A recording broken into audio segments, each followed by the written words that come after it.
For more insight on the latest developments, we are joined by Dr. Seyed Emamia, who is an assistant professor at Tehran for Ethnic University and a border governance and policy think tank. Thank you, Dr.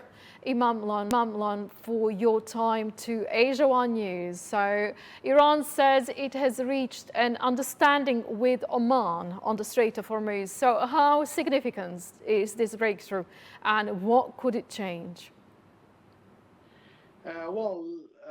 We know that this is a bilateral agreement between Iran and Oman to move beyond having two parallel alternative routes. So there would be a route that both parties are agreed upon. So there won't be any chance for other foreign countries, particularly US, to use alternative routes to neutralize the Iranian arrangement on the strait. So for from the Iranian point of view, this is an agreement that could provide an opportunity for Iranian to implement the point 5 of MOU, to have its own arrangement that is agreed upon bilaterally between Iran and Oman, as two countries that have legitimate right to provide sovereignty over the Strait of the Hormuz. So it is a very important bilateral agreement that could be a facilitatory, introductory measure for the implementation of point 5 of the MOU that was signed between Iran and US. Iran's parliament is currently reviewing a bill that would ban US and Israeli vessels from transiting the Strait of Hormuz. So if passed, so what practical and geopolitical impact could this have, do you think? You know that Iran is looking for a Strait of the Hormuz from the legal lens of the Innocent Passage Protocol. Within the Innocent Passage Protocol, there is a right, a legitimate right, a sovereign right for countries that they have their sovereignty over the such kind of the choke points to ban any passage that could provide a damage or a threat to their national security. With regards to the Israelis, it's very clear that the Israelis are enemy for anyone in the region. So there won't be any chance for Israelis vessels to pass through the Strait of the Hormuz because of this is Iranian right based on the innocent passage. With regards to the US, until US is in war with Iran and there is kind of the enmity between Iran and US, there would be another, subject of the innocent passage. But if Iran and US they both come to an agreement and to a kind of the ending the war, there would be a chance for US vessels to pass, commercial vessels, of course, not military vessels, to pass the Strait of the Hormuz based on a bilateral agreement between Iran and US if happens. And how does Tehran view the new pact by Pakistan, Turkiye, and Saudi Arabia? Does Iran see it as a security concern, do you think, or primarily a political message? First of all, everyone thinks about such kind of the regional agreements as a moving beyond letting or permission for superpowers to intervene into the region.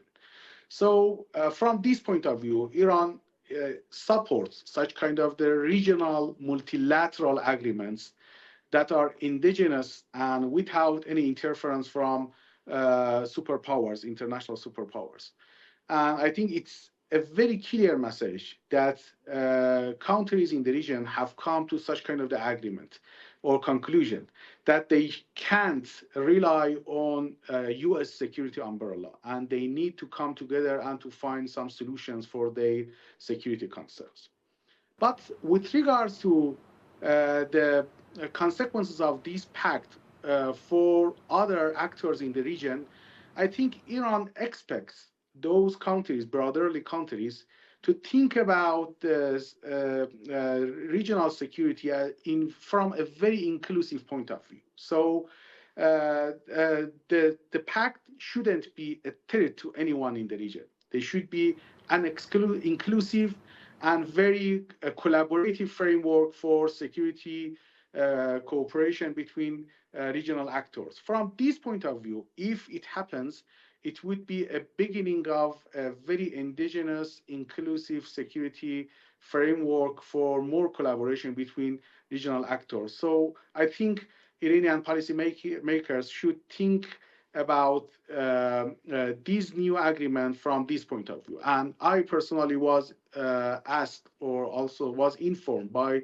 several high-ranking authorities from Pakistani and Saudi Arabia that they are very much open to other countries to join them, and even informally, they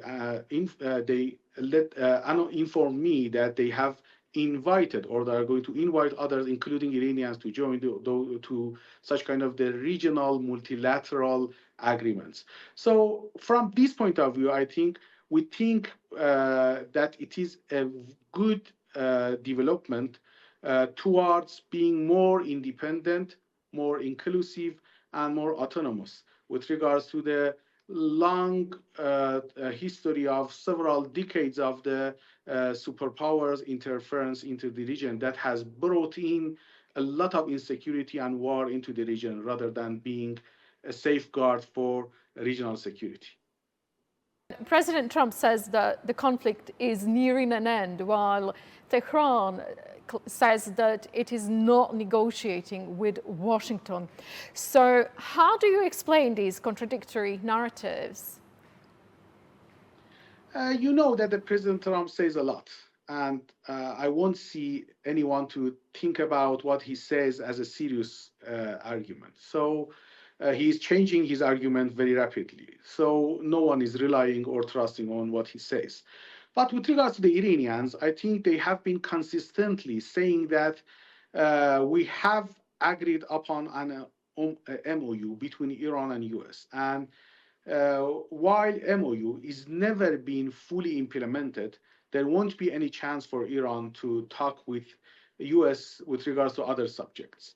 So Iranians, they think that if MOU is going to be implemented fully and comprehensively, there would be a chance for further negotiation with regards to the other issues, including maybe nuclear issues or lifting of the sanctions. Otherwise, there won't be any point for any further negotiation with Trump's administration, that no one could rely on their promises, and they are proud of being unpredictable or being untrustful. So I think the Iranians have been consistently saying that we have signed an MOU, and if Trump really thinks about having an end to the war, he needs to fully be committed to the MOU, to all points, all 14 points that have been clearly mentioned into MOU, including the Iranian arrangement over the Strait of the Hormuz and the ceasefire and withdrawal of the Israelis from the Lebanese territories. So we are waiting and to see whether or not President Trump is really thinking about being committed to its promises, or he's just saying something to say, and he may change his argument tomorrow by another tweet. And even if Oman's framework is finalized, Iran says it will not guarantee safe navigation while US pressure continues. So what conditions does Tehran believe are necessary for the Strait of Hormuz to fully reopen? I won't see anything new in that regard.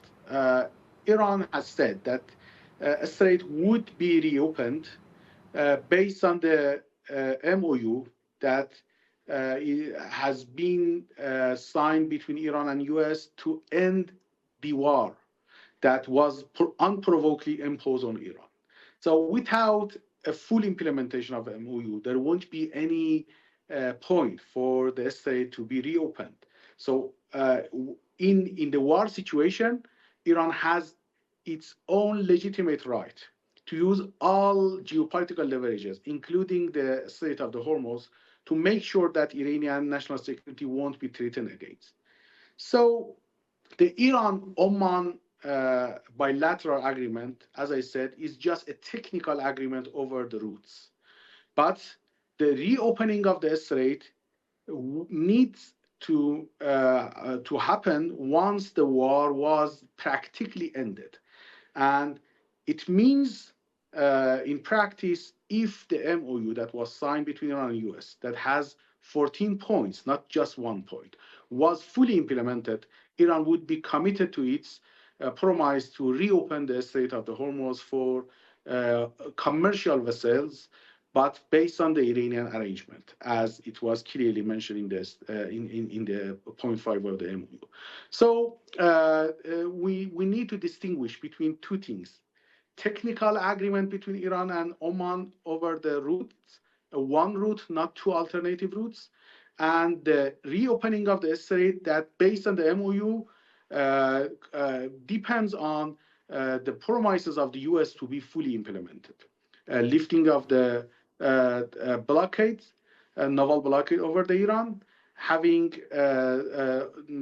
freed the state assets of the Iranians, and also having a full ceasefire and withdrawal from the Lebanon, and the other issues that have been mentioned in the MOU. So we need to have a clear understanding of distinction between a technical bilateral Oman-Iran agreement and the reopening of the strait that completely depends on the full implementation of the MOU that has already been signed between Iran and US. That means, in practice, the end of the unprovoked war imposed on Iran by US and Israelis.